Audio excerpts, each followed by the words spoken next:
sedang membahas tentang eksposisi. Pada pertemuan sebelumnya kita sudah membahas teks berita, teks slogan, dan poster. Untuk kesempatan kali ini kita akan bahas struktur kaidah pembahasan teks eksposisi. Untuk lebih dalamnya, mari kita masuk kepada materi. Pengertian teks eksposisi. Teks eksposisi merupakan teks yang mengungkapkan ide, perasaan, dan pendapat seseorang. Teks ini bersifat argumentatif karena bertujuan meyakinkan halayak tentang suatu permasalahan. Dalam menulis teks eksposisi harus memperhatikan isi, struktur, kaidah teks agar teks ini berbeda dengan teks lain. Struktur teks eksposisi yakni terdiri atas tesis, argumentasi, penegas ulang, atau rekomendasi.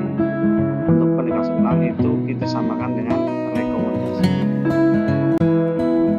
Struktur eksposisi.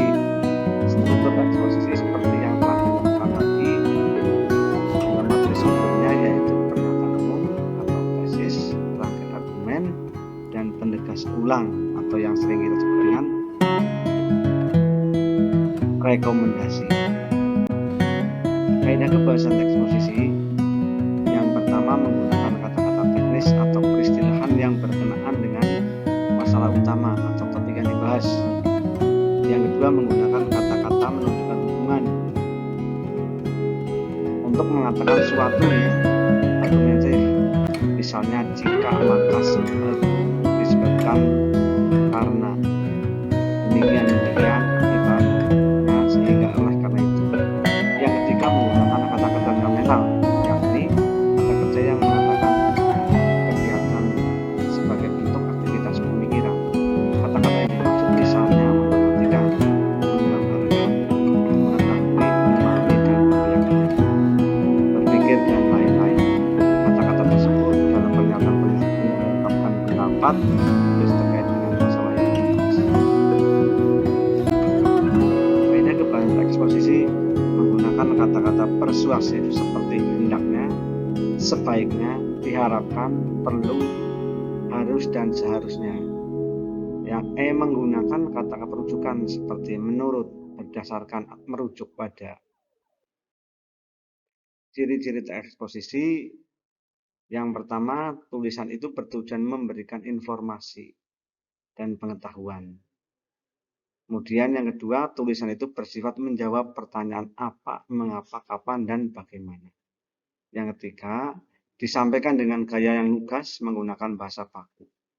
Dan yang keempat, umumnya disajikan dengan menggunakan susunan yang logis. Jenis-jenis teks eksposisi. Jenis-jenis teks eksposisi antara lain, satu, eksposisi definisi.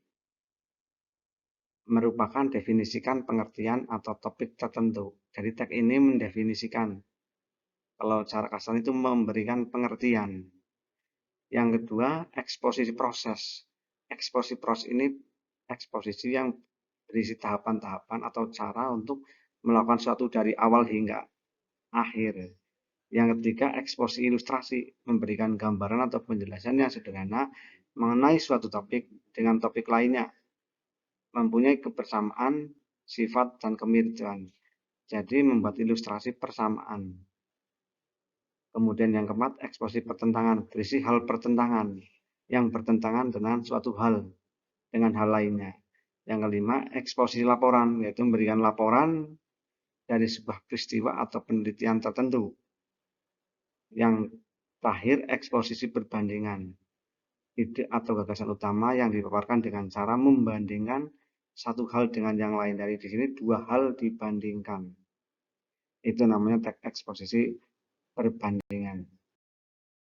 Terima kasih. Sekian, saya jangan lupa berikan komentar pada channel YouTube saya sehingga channel ini dapat berkembang lebih baik. Sekian, assalamualaikum warahmatullahi wabarakatuh.